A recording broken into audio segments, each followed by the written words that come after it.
Récemment, j'ai une cliente qui m'a envoyé un screenshot en disant que voilà, il y avait Revolut qui proposait du 8% par mois garanti. Tout le monde a l'air riche autour de moi ou justement sur les réseaux. Et pourquoi pas moi? Alors, je sais pas si j'aurais une réponse, j'ai envie de dire déjà qu'est-ce qu'on s'en fout. Mais il est peut-être gentil et il sourit pour 10 minutes. Après, c'est fini. Bonjour à tous, de retour sur Invest Life. Cette fois-ci accompagné de Mathieu. Hello, ça va Max? Nickel, et toi? J'adore ta casquette. Merci, c'est gentil. Du coup, aujourd'hui, on va parler de choses, de questions que tout le monde se pose pour les non-initiés. Du coup, des réponses aussi.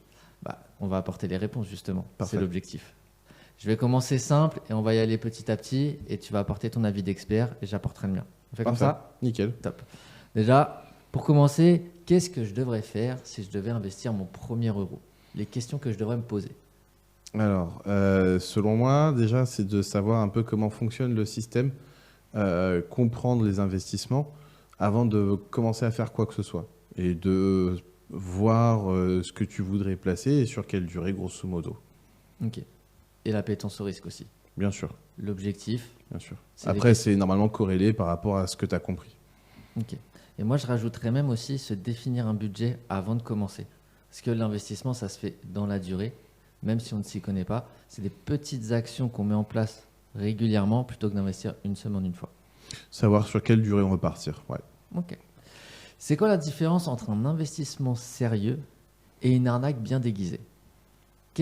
Comment je dois faire attention et quels sont les bons réflexes à avoir? Disons que quand ça paraît trop gros pour être vrai.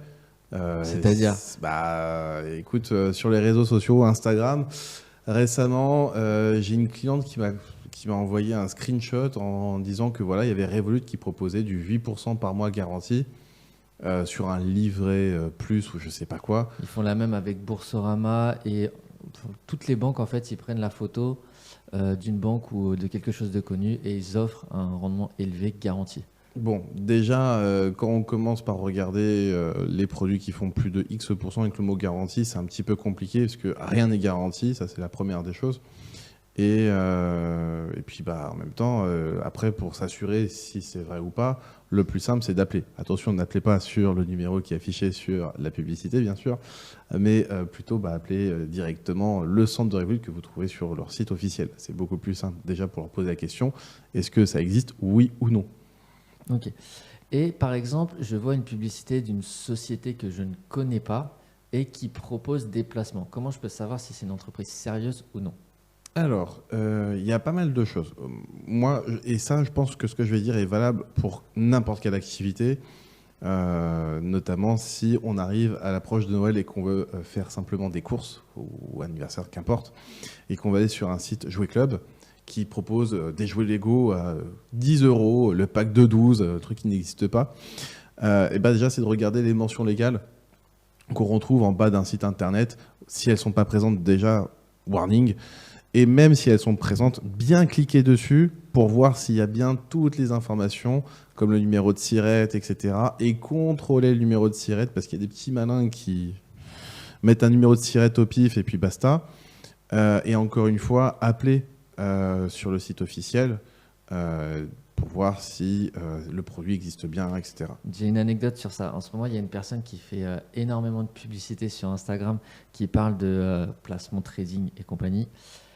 Tu vas sur le site, il y a les mentions légales, tu prends le numéro de siret et une fois que tu le colles sur société.com ou toutes ces choses-là, tu vois que c'est une société qui fait de la rénovation de jardin. Voilà.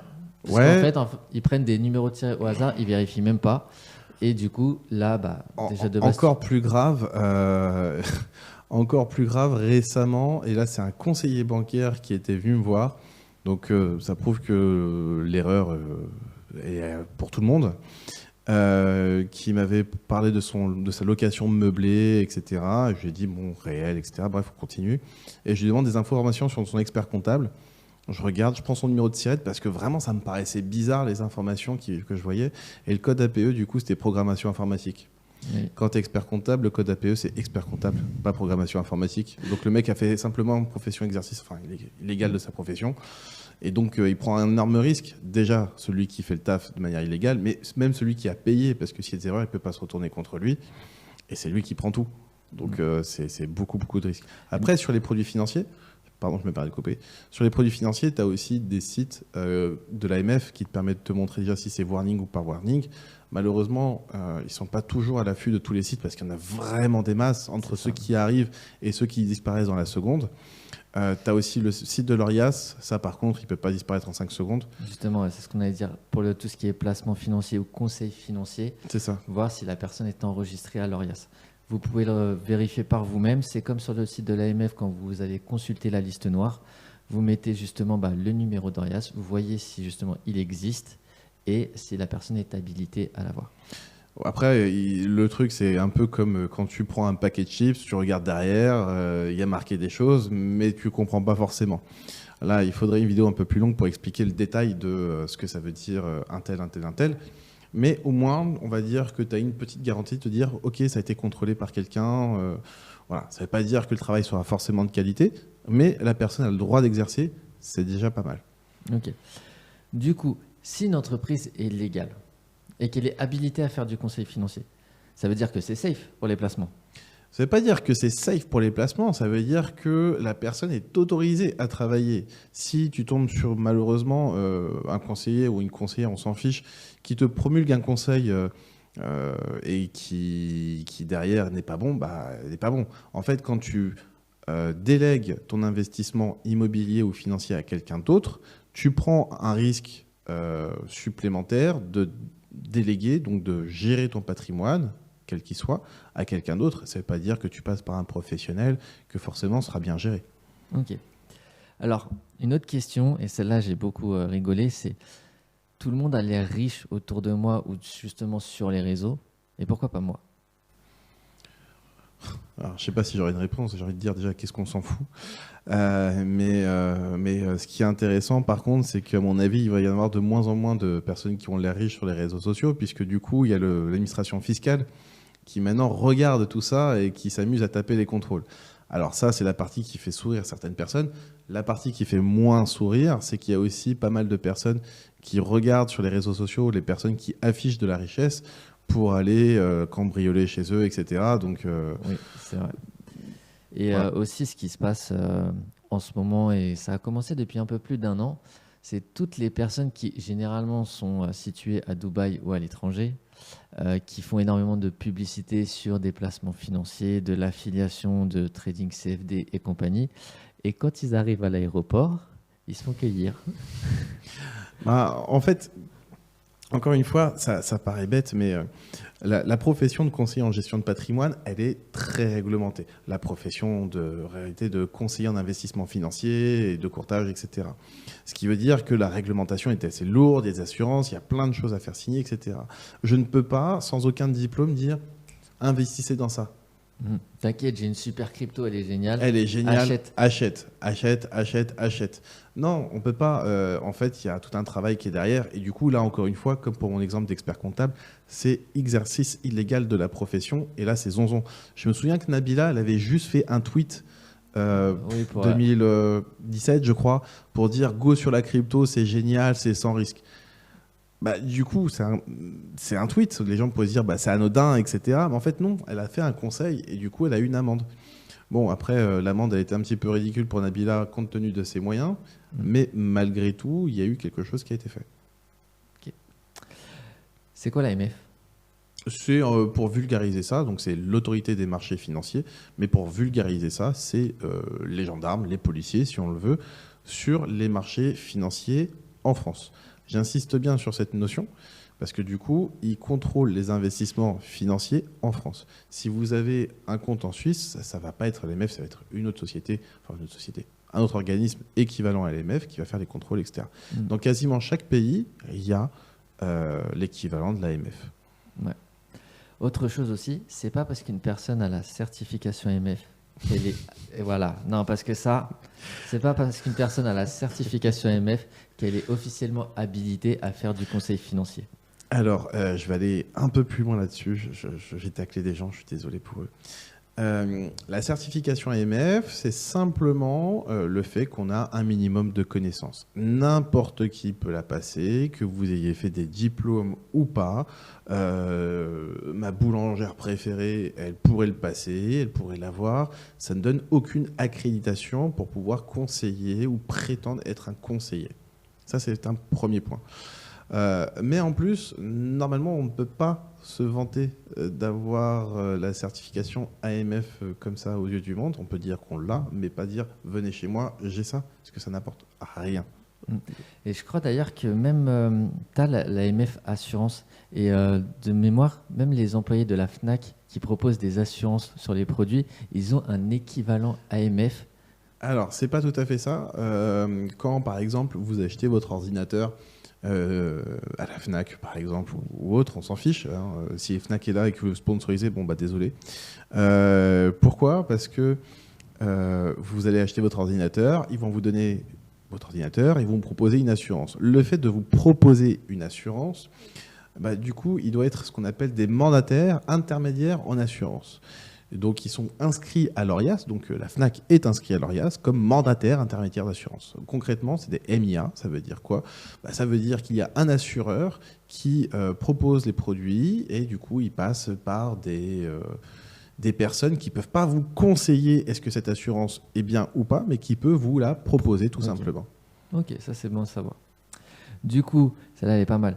Un site qui est basé à Dubaï, aux Seychelles ou les îles Vierges britanniques. Est-ce que c'est un gage de garantie ? Alors, c'est pas un gage de garantie. Je serais un peu méfiant, mais pas non plus totalement contre. Puisque le site a le droit d'être hébergé n'importe où au monde. La société. Non, je te parle de la société. Ah, la société. Oui. Ah, pardon, je fais que c'était que le site. Non. Je te parle pas de Alors, l'hébergement de la société. dans ce cas-là, grand warning, déjà, dès que vous faites un investissement qui est en dehors de la France, puisque l'AMF, encore une fois, vous protège que sur les investissements en France. Quand vous avez des investissements à l'étranger, j'ai un client qui investit à Londres, typiquement, pas de souci, il a le droit, la possibilité, ce qui fait à rien d'illégal, ni la société qui propose son investissement immobilier. Par contre, s'il y a un souci, ce sera sur le territoire anglais, avec les règles anglaises. Donc il faut juste être un peu vigilant par rapport à ça, mais pour répondre fondamentalement à ta question, ce serait en effet des gros warnings. Chypre, Dubaï ou autre. Moi personnellement, dès que je vois un site qui est en dehors de la France, ça m'inquiète un peu parce que je me pose toujours la question de comment ça va se passer après si j'ai un besoin de quelque chose. Ouais. Autre point, c'est que vous voyez la plupart des brokers CFD qui proposent justement des bonus géniaux quand vous faites votre premier dépôt. Bizarrement, et c'est dingue, ils sont tous dans les îles Vierges britanniques où vous avez des fameux fonds d'investissement. Ça fait bien de dire fonds d'investissement. Vous avez le site qui est tout nickel et puis vous voyez que ça se trouve dans un endroit géographique où il y a une opacité et justement une législation extrêmement faible et Ouais. que en 2 clics, tu peux ouvrir un pseudo fonds d'investissement et puis tu peux le fermer aussi en 2 clics. Oui, mais c'est surtout aussi que les règles en France sont très contraignantes d'un point de vue administratif, qu'on ne peut pas faire ce qu'on veut. Donc, si je prends par exemple des produits avec des effets de levier, en France, on est limité à 5. Mais on peut, par d'autres prestataires, avoir une licence afghane et là, du coup, avoir un levier de 500 si on a envie. Oui, quand même, en termes de confiance et de... Encore une fois, malheureusement, c'est une des choses que je trouve dommage. Beaucoup de gens ne se focalisent que sur le gain, mais pas comment est construit ce gain, ce qui est à mon sens plus important. Et après aussi, les promesses. Moi, ce que j'aime, c'est le factuel. Oui. Autre point, et ça c'est vrai que je pense elle a dû tomber cette question-là. À partir du moment où on vous promet un rendement, surtout un rendement mensuel, ça sert à rien de vérifier. Non, c'est bon, vous avez votre warning absolu, c'est impossible. Peu importe l'investissement. Ouais, non, mais t'as raison. Que ce soit sur crypto, bourse, etc., on ne peut pas vous garantir un gain mensuel sans risque. Non. Je suis tout à fait d'accord, mais c'est juste que je me suis un peu disputé avec certaines sociétés de gestion qui faisaient leur publicité sur des produits structurés. Un produit structuré, pour ceux qui ne le sauraient pas, pour faire très simple, c'est un contrat financier sur lequel il y a plusieurs règles. Et si les règles sont respectées, au final, vous avez votre gain. Et sur Internet, on pouvait du coup retrouver très facilement des produits structurés tout à fait légaux, etc., qui proposaient par exemple 6% ou 8% capital garanti. Donc on voyait le 6% en taille 40, capital garanti en taille 120.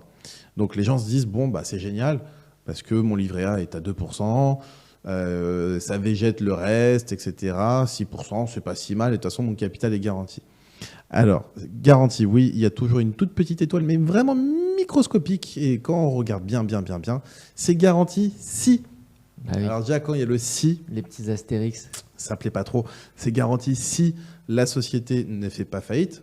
Logique, mais bon, déjà, garantie, derrière dire que c'est pas garanti, voilà.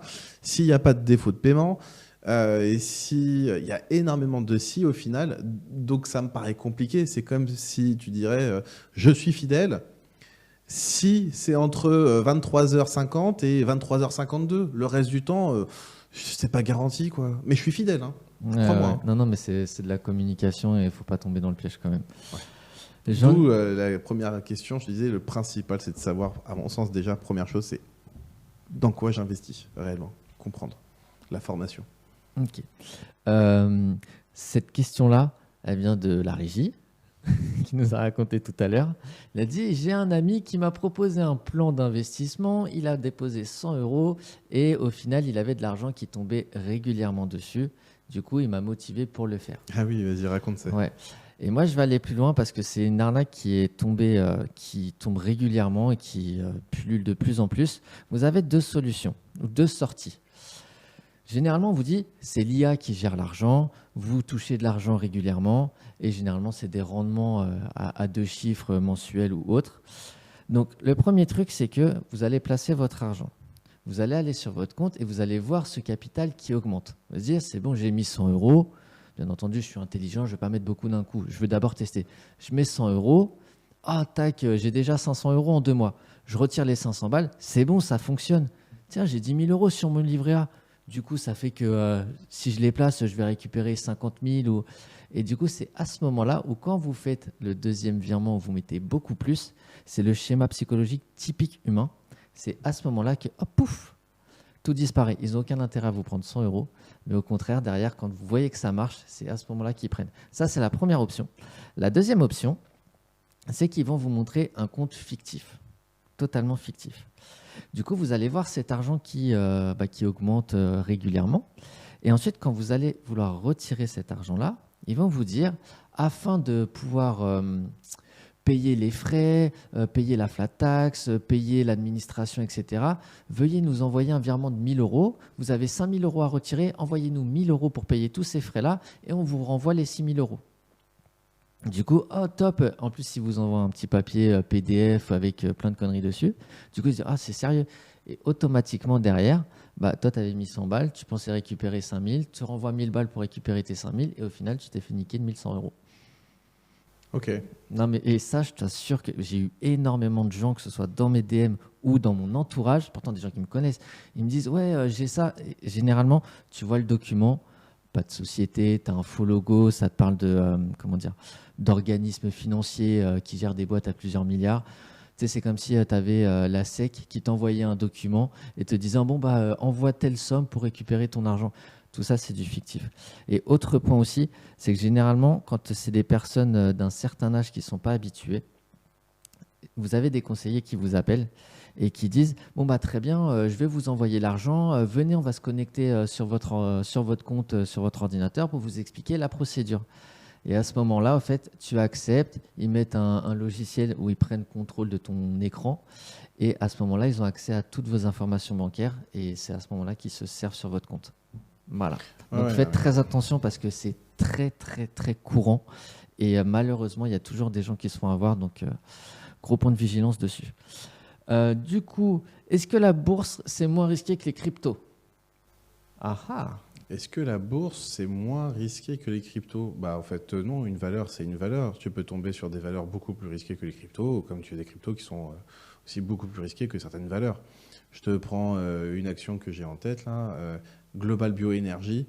Je crois qu'il y a 3-4 ans, le cours de l'action était peut-être à 5 euros. Et là, je crois qu'ils sont en faillite, tout simplement, et que le cours est à 7 centimes. Ouais. Donc voilà, tout comme tu peux avoir aussi, pareil, une autre crypto, le Chia. Le Chia, quand c'est sorti, je crois que c'était à 1000, il y a 3 ans, 4 ans, c'était à 1400 et quelques. Aujourd'hui, je crois qu'il est à 10 euros. Ok. Moi, je vais être plus subtil. Techniquement, la bourse sur la catégorie de risque est en dessous du marché des cryptos. Mais Déjà, ça se trade à 24 heures sur 24, c'est dur sur 7, la crypto. déjà C'est la ça, première chose. la volatilité est plus élevée, ça, je ne vous l'apprends pas. Mais tu as plus de risques en investissant sur une petite action style un penny stock ou une small cap à 20 millions de capitalisation Que Nvidia. que d'investir sur du Bitcoin. Et pourtant, le Bitcoin, c'est des cryptos, mais voilà. Donc, encore une fois, moi, je pense que pour les personnes qui se lancent sur l'un ou l'autre, c'est regarder la capitalisation. Et en vrai, même sur les cryptos, si on ne s'y connaît pas, vous prenez les top 2 ou top 3. Ouais, je veux dire top 2 max ou Ouais, top voilà. 3 grand max et vous êtes tranquille. Et voilà, ça vous fait de la diversification de portefeuille. Bien entendu, si vous allez aller chercher la petite pépite, vous pouvez espérer un plus grand rendement. En diversification, etc. Mais encore une fois, qui dit plus grand rendement, dit plus gros risque. C'est pour ça que si, par exemple, j'avais un capital de 100 euros, je ferais par exemple 80 euros sur le Bitcoin et Ethereum, pour faire simple, encore que, et 20 euros sur un même coin à la con. Ou alors même 5 euros, 5 euros, 5 euros, 5 euros. Ouais. Je préférais même plutôt faire séparer mes 20 euros en 4, comme ça, si je me dis il y en a 3 qui pètent, c'est pas grave, s'il y en a un qui gagne, je suis rentable. Tu mutualises. Ok. Est-ce que tu penses que tout le monde peut investir? Dans l'absolu, tant qu'on a toute sa tête, oui. Je pense que tout le monde peut investir, quel que soit le montant. Ce qui fait la différence, c'est d'investir le plus tôt possible. Parce que le fait d'investir le plus tôt possible, même si on ne verse pas tous les mois ou tous les ans, comme on peut l'entendre sur les réseaux sociaux, forcément, sur le temps, les intérêts font que le capital grossit. Après, tout dépend bien sûr de l'échelle de risque qu'on a, etc. Donc, la régie tout à l'heure disait qu'il avait une assurance vie, par exemple, sur du 100% fonds euros en 18 ans de mémoire, je crois. Ouais. Donc, il a dû gagner quoi de mémoire? Peut-être 10 euros. Sauf qu'en plus, la banque prenait des frais derrière, plus les frais de gestion. Donc, en fait, il n'a rien gagné. T'enlèves l'inflation, il a perdu de l'argent. Oui, clairement. Et alors que j'avais montré le contrat de mon fils derrière, où en 2 ans, il a mis moins et il a gagné beaucoup plus. Mais bon, après, il y a une notion de risque. Ça, c'est sûr. Mais même si on prend sur quelque chose de peu risqué, ça se transforme facilement en 4, 5, 6%. Sur la durée, ça fait un sacré capital. Ok. Oui, mais toi, fiscalement, c'est intéressant. Ah oui. Alors déjà, c'est après 8 ans par rapport à l'assurance vie. On a un abattement du coup de 4 600 euros si on est célibataire ou 9 200 euros. Mais surtout, c'est la partie la plus importante. Certes, ton contrat assurance vie, il a plus de 8 ans, donc tu ne paieras pas d'impôt sur les 9 200 euros dans ton cas. Mais il faut que tu aies les 9 200 euros d'intérêt. Non, ça, c'est pas gagné. C'est même pas question de ça. Avant de parler de fiscalité, il faut déjà faire des gains. Oui, voilà. Et surtout le plus important dans un contrat assurance vie, contrairement à ce que les gens s'imaginent, c'est pas de regarder les frais, c'est de regarder les supports. Qu'est-ce qu'il y a sous le capot? Pour vous donner un exemple hyper simple, supposons que j'ai envie de manger un sushi. Si je vais dans le japonais à côté et qu'il n'y a qu'un seul sushi, ça tombe bien, c'est celui que je voulais. Mais si je repasse demain, que j'ai envie d'encore sushi, que j'ai envie d'autre chose, je n'aurai pas le choix. Donc, pour vulgariser ça, dans un contrat assurance vie, il y a à peu près, dans les banques, il y a à peu près quoi, 50 supports maximum. Mais t'es hyper large, t'en as beaucoup. Très gentil. T'en as beaucoup. Je suis très gentil avec les banquiers, je les aime beaucoup. Donc, tu as 50 supports différents, donc ça veut dire que tu as 50 sushis différents. Tu dis, c'est génial, la vie est parfait. Oui, ok, tu regardes vite fait sur les contrats en banque privée, tu en as à peu près 300. Tu vas sur les banques en ligne, les néobanques et les banques en ligne, tu en as à peu près 600. Là, ça commence vraiment à devenir intéressant. Et chez les CGP ou les family office, donc encore plus au-dessus, on est à peu près à 1008, 1006, 1008. Donc ça ne veut pas dire que c'est mieux d'avoir du choix, mais que si jamais il y a un pépin, tu peux plus facilement trouver ce qui te plaît. Et ça, c'est plus intéressant que dire « Ouh là là, il y a des frais ». Bien sûr qu'il faut regarder les frais, mais ce n'est pas la première chose à regarder, quoi. Ok. Donc si je résume un petit peu tout ce qu'on a dit. Déjà, avant de commencer, se définir un capital, ça c'est la base, se définir un budget, parce que vaut mieux, comme je disais, investir régulièrement plutôt qu'une fois. Surtout que de toute façon, le budget, il peut varier. Un jour, il pourra faire plus, un peu moins, c'est pas grave. Mais il faut toujours commencer par quelque chose. Voilà, déjà, comme tu as dit, commencer, mais pas commencer n'importe comment. Ensuite, savoir dans quoi on investit. Ça, c'est la règle de Warren Buffett. Jamais mettre une bille dans quelque chose que tu ne comprends pas. Ouais, c'est ce que j'ai dit. La première des choses aussi, première question, c'est comprendre ce que je fais. C'est ça. Bien sélectionner son support en fonction de son horizon de placement et de son objectif. Ouais. Ça. Et puis, si tu as quelque chose à rajouter à ça. Oui, un tout petit peu, mais c'est plus un tacle gentil. C'est je comprends pas. Ah, mais tu peux te lâcher, on est entre nous. Oui, je sais bien. Je comprends pas comment les gens, mais bon, c'est comme ça. Ici, ils vont en banque. Le rendez-vous dure quoi? Une demi-heure, allez, grand max 1 heure, avec beaucoup de blabla, blabla, blabla, blabla. Et après, concrètement, sur l'investissement à faire, il n'y a pas énormément de blabla, ou alors c'est des mots compliqués, très vagues, etc. Les gens signent, ils ont signé plein de papiers, ils n'ont pas compris un seul des papiers qu'ils ont signés, et il ne se passe rien. Il n'y a pas de retour, il n'y a rien. On se voit dans 10 ans. De toute façon, le conseil il aura changé d'ici là. Il y a zéro info. Et du coup, je demande aux gens, mais pourquoi vous avez fait ça, etc. Essayez de comprendre. Il y a peut-être une logique, je ne sais pas. Je dis, le conseiller nous a dit de signer. Ouais. Voilà. Ouais, je vois ce que tu veux dire. Oh. Oui, mais il est peut-être gentil et il sourit pour 10 minutes. Après, c'est fini. Après, il t'a oublié. Ouais. Non, mais c'est ça qui est dommage. C'est un petit tacle, mais en vrai, le tacle, tu peux le trouver ailleurs. C'est, si je reprends l'exemple de l'Algérie, c'est que, grosso modo, tu peux avoir quelque chose qui est défensif ou agressif en termes d'investissement, parce que quand on investit sur les marchés financiers, ça ne veut pas forcément prendre des risques. Défensif, agressif, niveau de risque. Oui, mais ça ne veut pas forcément dire prendre des risques ou autre. Mais une des choses qui est importante, c'est ok, tu n'es pas un professionnel, ok, tu n'as pas envie de perdre du temps pour le suivi, parce que c'est stressant, c'est chronophage, tout ce qu'on veut. Tu délègues ça à quelqu'un, ok, c'est cool, mais vérifie bien que cette personne-là va vraiment surveiller ton contrat. J'ai un client récemment qui est conseillé par un confrère, et franchement, ils ont fait une belle performance en 2024. Je crois que c'était 40%, donc très bien, vraiment rien à dire, propre. Et il nous a recontacté il n'y a pas longtemps pour voir un peu comment ça se passait, parce qu'avec Trump et compagnie, il y a eu quelques mouvements, on va dire ça poliment. Et en fait, il m'a dit, mais nos conseillers ne nous ont pas contacté une seule seconde. Je dis, nous, on a fait quand même pas mal d'arbitrage, parce que c'est important. Donc, ce qui est bien aujourd'hui n'est pas forcément bien demain. Le S&P 500 est peut-être bien aujourd'hui, mais peut-être pas demain. Il faut faire attention, évoluer, regarder, tout ça. Comment ça, le S&P 500 ? Oh là là, bon, ça mérite une autre vidéo, ça. Ok. Et moi, je vais terminer sur cette question. Pourquoi les arnaques fonctionnent toujours en 2025 ? Alors, j'ai bien une réponse. Non, moi aussi, j'en ai une bonne. Plus c'est gros, plus ça passe. C'est exactement ça. L'avidité de l'homme et cette faculté à chercher absolument toujours la facilité, c'est que quand on est un minimum du domaine, on se dit c'est pas possible que des gens tombent dedans.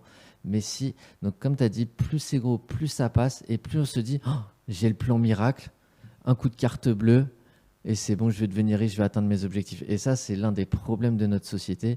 Et malheureusement, c'est pour ça qu'il y a toujours des gens qui se font avoir. Je pense vraiment toujours à une cliente que j'apprécie beaucoup, suisse, qui gagne quand même relativement bien sa vie. Et j'ai gardé toujours le message. Mathieu, j'ai vu sur Instagram un investissement qui me propose 8% par an, c'est Revolut. Ça tombe bien, j'ai un compte chez eux. Oui. Voilà. Donc, non, mais c'est ça. Et d'ailleurs, je vais même rajouter une info.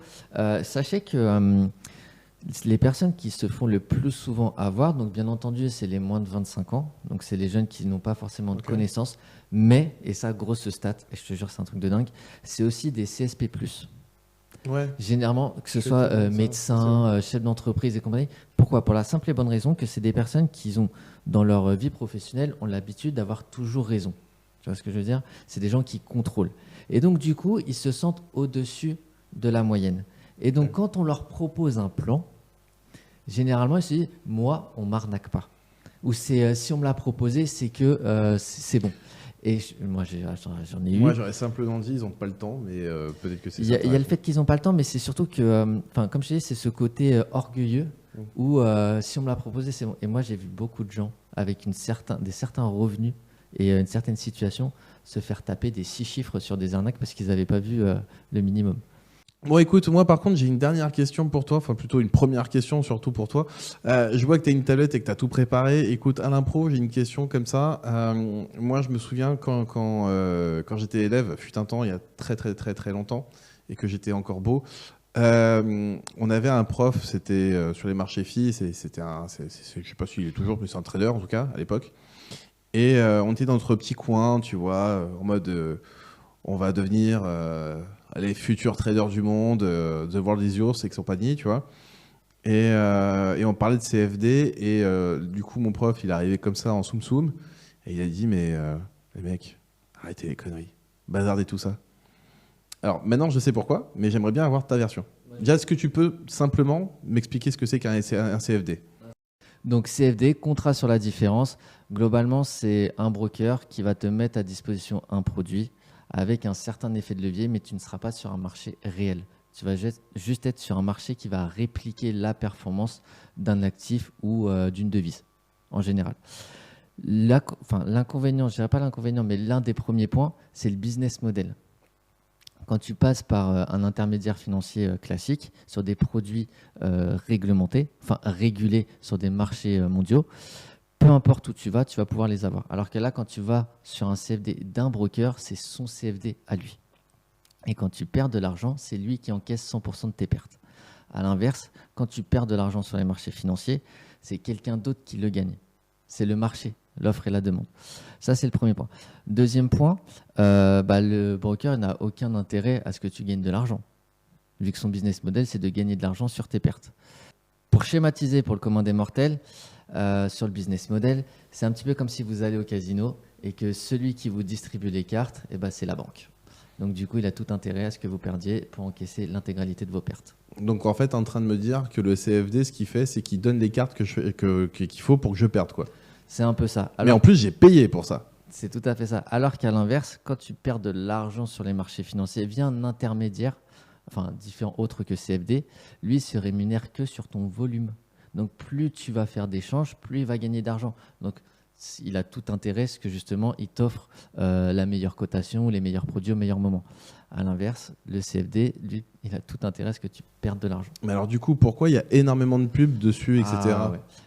Je pense que tout le monde le sait, c'est en termes d'affiliation. Les offres d'affiliation sont énormes, notamment pour certaines personnes qui sont à Dubaï et autres. Et je vais même vous dire un truc qui est assez vicieux. Ces personnes-là qui sont assez exposées sur les réseaux, ça va même plus loin que ça. Quand vous les voyez dans le jet, dans des voitures de luxe ou dans des villas, la majorité du temps, ça appartient au broker qui met à disposition ces outils-là pour que ces personnes viennent promouvoir un niveau de vie, et alors que derrière, ça va inciter les gens justement à aller déposer de l'argent via leur lien d'affiliation. Ok, du coup, on a compris que le CFD, c'est pas le bon truc, etc. Mais qu'est-ce que je pourrais investir équivalent au CFD ? En termes de produits à effet de levier ? Ouais. Déjà, tu as le futur. Enfin, les futurs, c'est des contrats uniformisés et peu importe où tu es dans le monde, tout le monde aura accès au même contrat. Et tu pourras voir aussi le carnet d'ordre qui offre et qui demande. Donc de la transparence. De la transparence. Et après, tu as d'autres produits dérivés. Je te donne un exemple, ça va être les turbos, les warrants, les options. Les turbos, le dessin animé de Disney, là ? Les turbos, c'est des produits dérivés. Je vous ferai une vidéo en détail sur tous les produits dérivés, expliqués un à un précisément. Mais globalement, allez plutôt sur des produits qui sont disponibles partout et peu importe sur quel intermédiaire. Et pas juste des produits disponibles chez votre broker. C'est clair. Donc au final, pour résumer, s'assurer que... Et tu sais que tu as parlé des CFD, mais il y avait aussi les... je ne sais pas si tu avais connu, enfin ça date ça, les options binaires. C'est les mêmes principes. Avec le PSG, à un moment donné, je crois qu'ils avaient fait une publicité là-dessus. Non, c'était l'Atlético Madrid. Oui, c'était ça. Ouais. L'Atlético Madrid. Désolé, je ne suis pas très foot. Voilà, c'est pas grave. Mais c'est pareil, ça, c'est des produits où en fait, ils peuvent mettre énormément de budget de communication parce que derrière, l'argent rentre 100% dans le principe, c'était super simple. Hein. Ça monte, Non, ça baisse, t'achètes, t'appuies sur le bouton. Non, C'était ça? non, C'est quoi? les options binaires, c'est tu choisissais une unité de temps. Je vais prendre un exemple en 5 minutes. Tu dis soit ça monte, soit ça baisse entre le moment où tu as cliqué sur le bouton et l'échéance des 5 minutes. Et tu avais des échéances de 1 minute et ça allait jusqu'à, je crois, à la journée ou à la semaine. Et donc, peu importe que ça monte de 1% ou de 75%, le gain était prédéfini à l'avance. Génial. Ouais, non, mais c'est comme au casino. Voilà, c'est le même truc. Je pense qu'on a fait le tour. Bah écoute, ça me paraît déjà pas mal, hein. Bah, sauf si tu as encore d'autres questions. Moi, tout est bon pour moi. Parfait. Dites-moi en commentaire si vous avez apprécié et si justement vous avez appris des choses. Bien entendu, n'hésitez pas à regarder nos autres vidéos de la chaîne et surtout vous abonner à la chaîne et D'activer la cloche. Bang bang. à très bientôt. Hello, ça va toi? Tu vas bien? J'adore ta casquette. Merci, c'est gentil. On va essayer d'être sérieux. Ah non. On est bon au niveau de la caméra? Ok, 1, 2, 1, 2. ok. Partie 3, HM.